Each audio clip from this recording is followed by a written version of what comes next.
Welcome to the Extraordinary Purpose Podcast, where we explore some of the truly difficult questions and challenges that parents and their families face every day.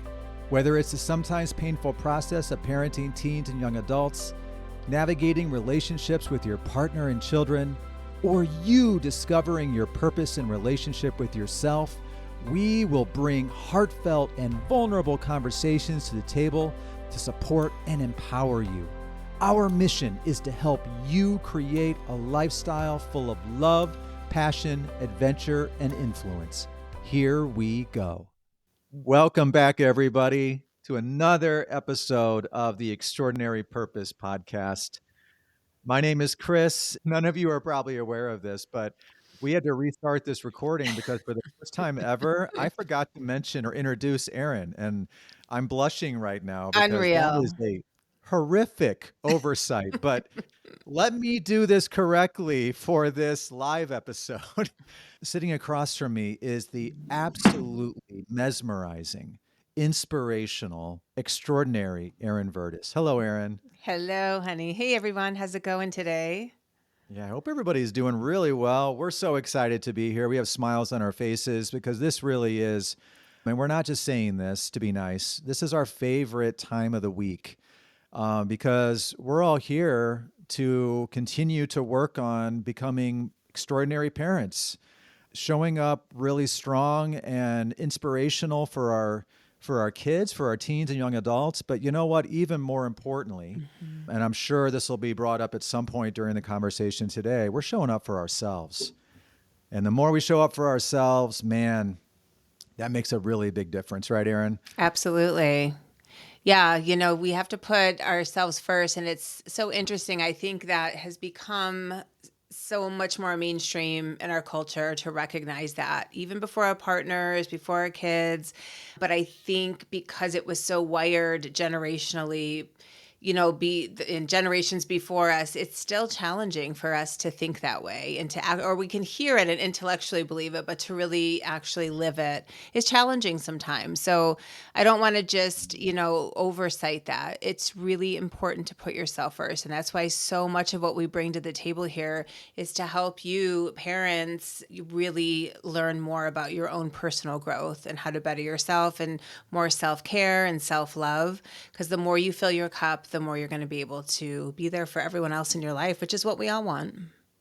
I think what it really comes down to is that in order for us to do all the things that we want to do, and some of that's our stuff, and some of that is being just amazing parents and making a big difference in our children's lives.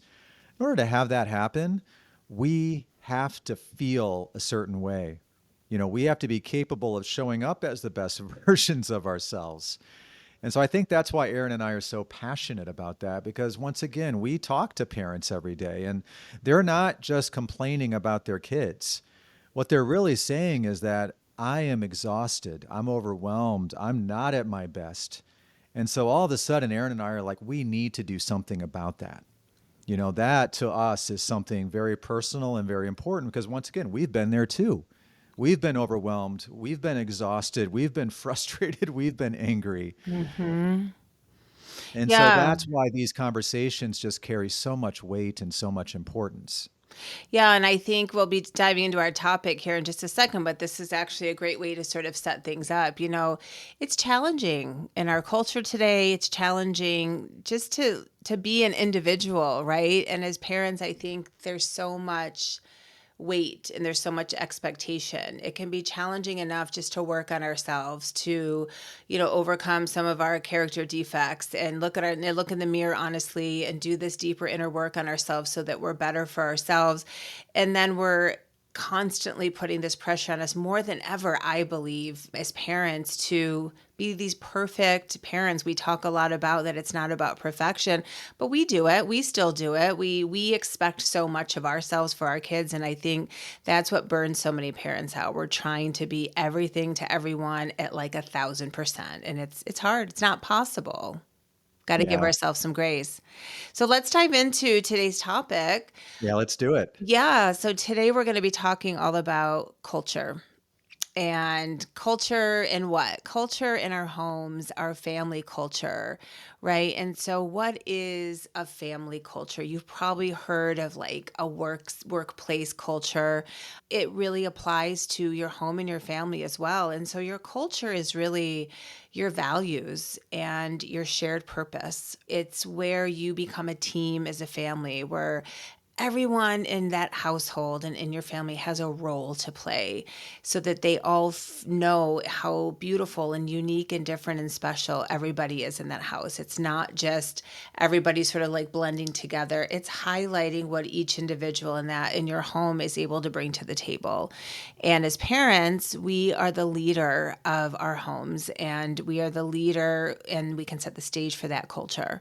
And so today we're going to talk in more depth about what culture is, how you can tangibly start creating and cultivating your own family culture, and how to show up stronger as leaders. Parents, like, how do we do that? And it's really about the energy that we bring to the table. You really want to think about like what makes us feel good, what gets us motivated, what helps us become more productive or more focused, what helps get us excited about who we are and what we're doing. It doesn't always come down to you.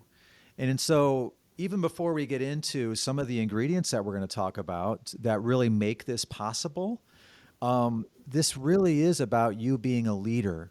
And so if you compare this to a corporate culture or a company culture, what we're really talking about is we want to create a place, in this case, your home, that feels warm and loving and supportive, that you're excited to come home to, you're excited to wake up in. When you wake up, you feel like you have a purpose. And the really cool thing about being a leader, mom and dad, is that you don't have to do all the work. That's actually a sign of a really great leader. And that's what gets me thinking, because I used to work in the corporate world and I used to be a leader. And my main philosophy as a leader was always, you know what? I want to make my job as easy as possible. And the way that I do that is I make everybody around me look good. And I give them the tools and the responsibilities and the freedom and the autonomy in order to lift us all up and make us better. And so we're going to take that same kind of strategy and we're going to apply it to our homes. And so that everybody feels good, everybody feels motivated, everybody feels, by the way, that they have their own roles. Because sometimes I think that we kind of feel like we get lost in the shuffle. And maybe I'm speaking on behalf of our children when I say that. But the really cool thing about a culture is that everybody brings something unique to the table, because we're all unique and we're all different. And the more that we can leverage that and see that and support that and nurture that, the more that our culture is going to become a real thing, the more that it's going to bring us together to get to better places. Yeah, and I think, if you can think parents, I know this happens to me often where, we're going to get into, like, for us, what our culture sort of family ingredients are. And we're going to talk Yeah. about that a little bit later in the podcast. But when those ingredients start to dwindle and the Yeah. weeks start to pile up and our family culture starts to fall by the wayside and other things are taking over, Chris can attest to this, I start to get to the end of my rope, because I Yeah. start to feel as a parent very out of control of myself, of my home, of my kids. And I don't mean a negative controlling. I just mean I take my role in my family as a mother and a leader very seriously. And so when I Yeah. start to feel like I'm losing grip of everything and everyone, and I know every parent out there has had those moments, it's maddening. You start to feel like everything's falling apart. And so when I finally have had enough and I call that family meeting and we sit down and we regroup on our family culture and expectations and, getting everybody's input and finding ways to come back together, there is nothing better for me as that, in that feeling. I feel warm and fuzzy and in control again. I feel my kids, I can feel like they can drop their shoulders a little bit. There's just a coming together as a family. And to me, that's really what family culture is about. And so, one thing that really struck me when Chris and I were researching this topic together is there was something around team values. And I'm just going to read to you a little something that we came up with. It's a combination of what we came up with and what we found is said, Kids understanding that they contribute not because they have to, but because they're part of something bigger and greater. It's not about chores and having to do all these things. It's about learning how to support each other. That's family culture. And that just really blew me away because, I often do use that word around here, chores, and we all have a part to play and a role to play. But something that I don't often do enough with my own kids, and I'm going to start doing this more, is helping them understand that it's not about having to do chores. It's about that they are part of something bigger than themselves. Because as we send our kids out into the world, they're going to have to understand this, that they are part of something bigger, a school, a community, a workplace, if they run their own business, right? Having their own work culture. So when we can start helping our kids understand this at home, that they're part of something bigger and greater and that they're there to support other people, it takes them out of themselves. And kids are so self-absorbed these days. I think they probably always were. And it helps them recognize that they're there for the rest of their family. Yeah. And I know that we've talked about shared purpose before, but this is really when a shared purpose comes into true light. Like, why does a shared purpose exist? Why is it so important? It's because it gives each person in the family that common vision, that common mission statement that we're all working towards, that brings us together, that connects us in a lot of really important ways, that gives us a reason to want to do these things for ourselves. And I think that was such a powerful thing you just said, Erin, because I think that so many teens and young adults, they feel like they're being forced to do things Yeah. because their parents want them to do them. We hear that time and time and time again. And I know parents are exhausted of telling their kids to do things. And so really the secret, that's not so much a secret, is that the goal is we want to help teens and young adults and everybody in the family feel like that this is something that they want to do, that this is something that's meaningful to them for their own reasons, not because mom and dad want them to do it, for their own reasons. And when there's a shared purpose, that's when all of a sudden you have something that you have agreed to. You've got buy-in on that, right? It's not something that mom and dad just created in a vacuum. Okay. A shared purpose is something that you as a family have sat down and came together and collaborated and compromised and said, no, this is our shared vision, our shared purpose. And so what Erin was describing a few minutes ago was that feeling of not being in sync with that shared purpose.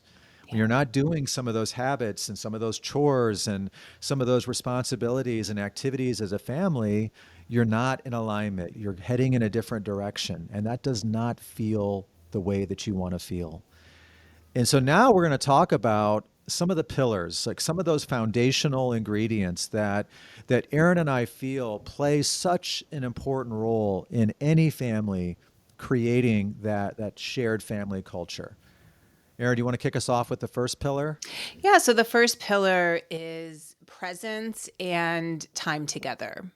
And again, if you are somebody who listens to our podcast regularly, you know this is nothing new, but it's just such an important part of creating this family culture. It's how you all come together to start deciding what that looks like.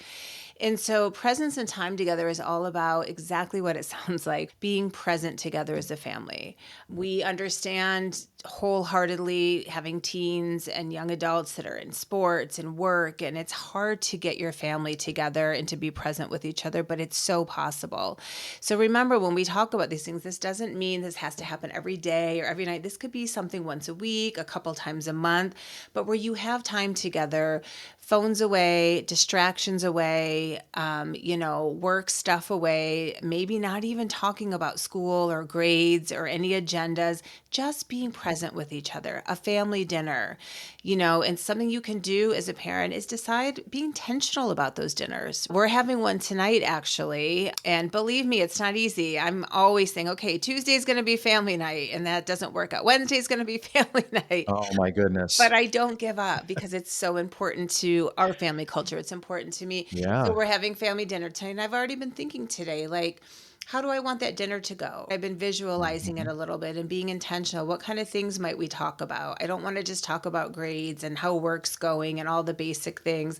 And so it doesn't mean you have to overthink it and micromanage it and make it Mm. perfect, but you can be intentional and start thinking ahead of time based on your family culture, based on what's important to you.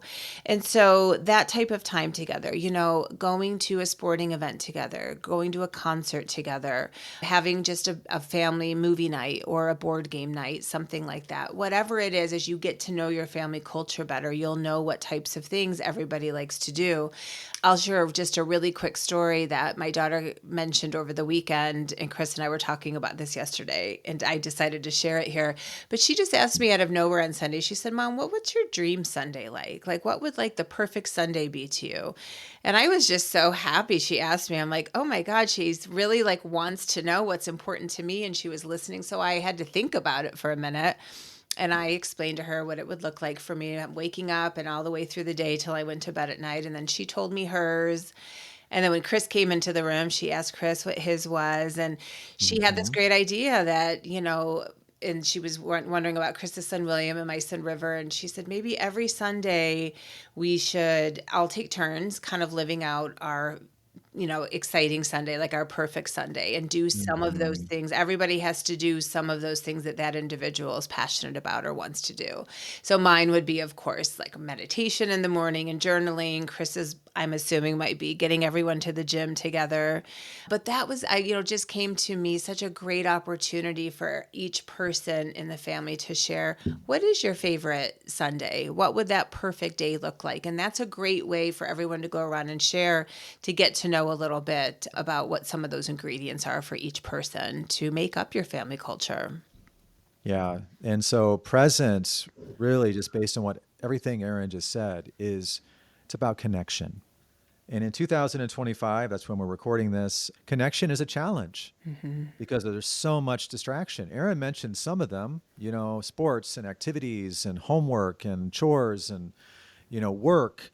But then there's phones and technology and friends and, our own thoughts and our own feelings. And so when we're all intentional about saying, you know what, we're going to create some time to connect with each other, become more present and connect with each other and have some of these experiences.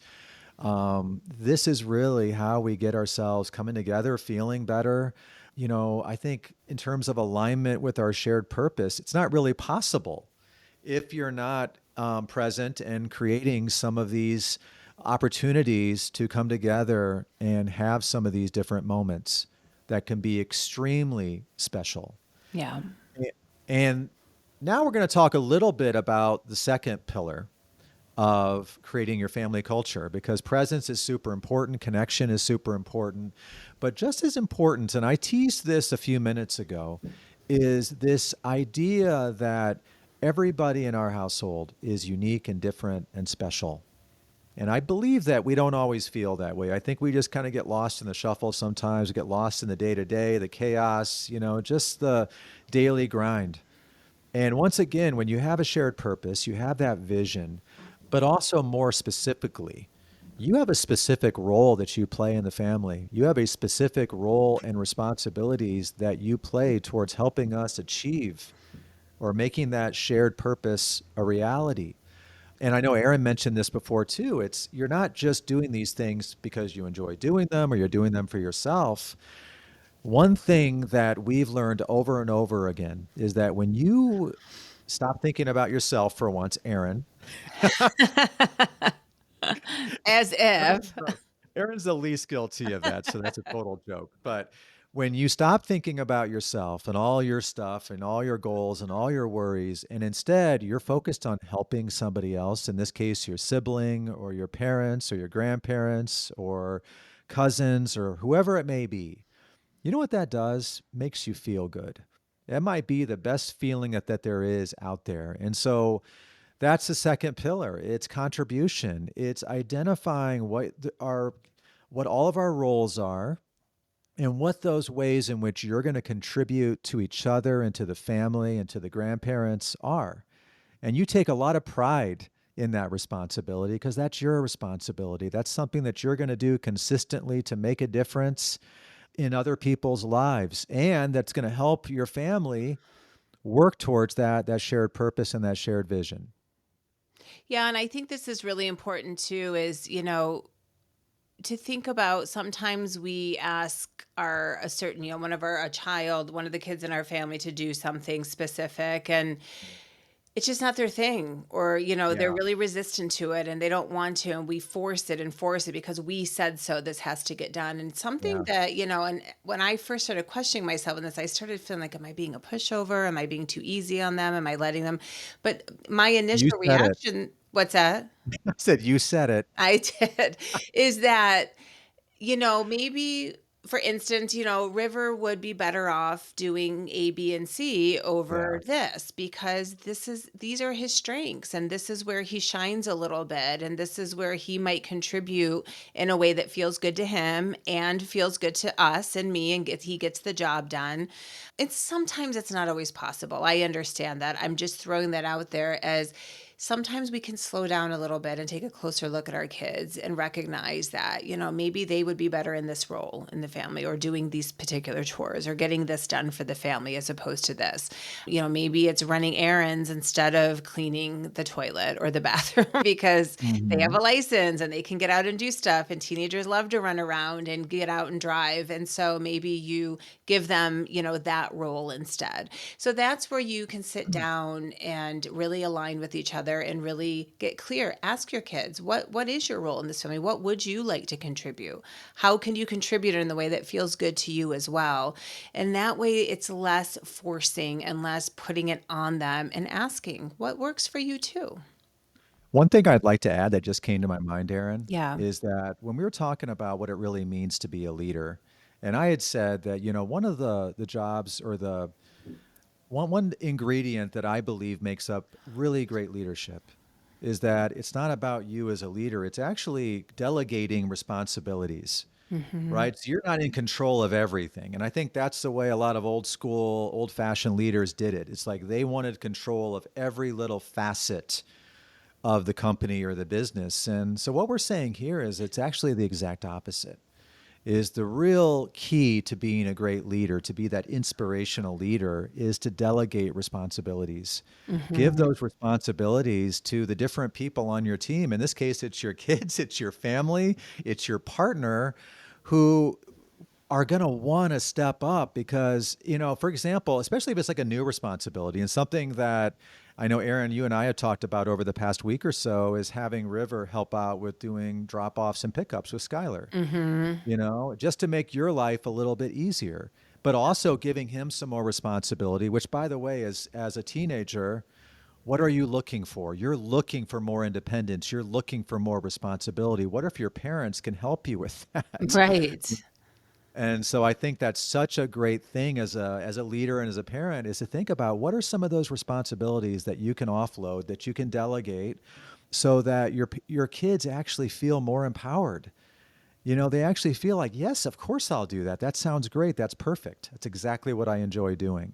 Yeah, and I'll just add one more thing to this, because I'm feeling like this could be a whole nother podcast episode. But, Yeah. is also knowing yourself as a Yeah. parent and as an individual. I have a really hard time delegating because I was a single mom for a while, and I just learned how to do it all and keep it all rolling and getting it all going every day. So it has been it is challenging for me, and I am a little controlling. I like things done a certain way. I do have a Yeah. hard time passing the baton on to someone else. But what I know about myself is the area that I have a hard time doing that in is in our home, like chores and cleaning. And I would prefer to take care of that. And I could delegate other things, like Chris just said, having my Right. son pick my daughter up from school and stuff. That I don't have to do all the time. That doesn't have to get done a certain way. So you get to know yourself and recognize what you want to pass on and delegate, what you prefer to do yourself. And then you talk to your kids and find out what they would like to contribute as well. You all come together and find that contribution and that delegation. Okay. Wow. So pretty powerful, right? Oh, I'm just overwhelmed. All right, let's It is move on. really good. Be quiet. Okay, pillar D, curiosity and growth. So why don't you kick off this one, Chris? Well, I think that anybody that knows Aaron and myself, how important of a skill curiosity is for us. as coaches, as life coaches, as parents, as people that talk to parents every day. Why is curiosity so important? Because it's how you learn, it's how you grow, it's how you find yourself. We're all about helping parents and young adults find their passions and purpose. How do you think you do that? The short answer is you start to figure out what some of your interests and what some of your curiosities are, and you explore them. And so, how does that apply to family culture, you might ask? It means that as you're the leader of the family and you're creating the family culture, you can create opportunities to explore some of those curiosities together, try new things, have new experiences, challenge yourselves as a family in different ways. That's another ingredient of curiosity, is really identifying ways to get yourselves out of your comfort zone, doing things that you've never done before that are a little uncomfortable. Maybe you're afraid of haunted houses. We're filming this the week before Thanksgiving. You know what? Halloween. How about you get the kids together in the family truckster and you go to a scary haunted house and you conquer it together? What That's right. Do it together. would you do in a haunted house? You and I have never experienced a haunted house together. I know. Why haven't we gone? Well, I I'm have going to no be idea. honest. I loved everything scary, Losers. movies, haunted houses, everything when I was growing up. And I went through this little phase as an adult where I didn't like it as much. Like I got a little Yeah, scared and now I've kind of like drifted back. See, we ebb and flow throughout our lives. Don't think if you that's have true. it very anxious about something or you have a phobia, it can pass. And Okay. so I'm like, yeah, I want to go to haunted houses again. Same with roller coasters. I was really just not a roller coaster person for a long time. And then when we went this past summer, I lost my voice for almost a whole week from screaming on the Yeah. roller coasters. So yeah, curiosity and growth are super important. And then I think I'm going to wrap us up here with I'm going to share just a little list I wrote of our family culture ingredients. And Yeah. I Can't think this wait to is a hear it. great way if this any of this feels a little overwhelming to you parents, or you're like, okay, that all sounds amazing, but like where would I begin? This is so far Yeah. from what my family does right now. I encourage you to just get a piece of paper out and just do a conscious stream of thought, right? Just like kind of spitball. Whatever comes to you is probably important to you and probably something that you want to include in your family culture. So let me just give you a little idea of what that could look like. So I wrote down, so kindness. That means greeting each other when we walk in the door, saying hi to each other, saying good night at the end of the day. That's so important to me. We communicate openly. Don't sweep things under the rug. If there's something that needs to be said and talked about, we talk about it.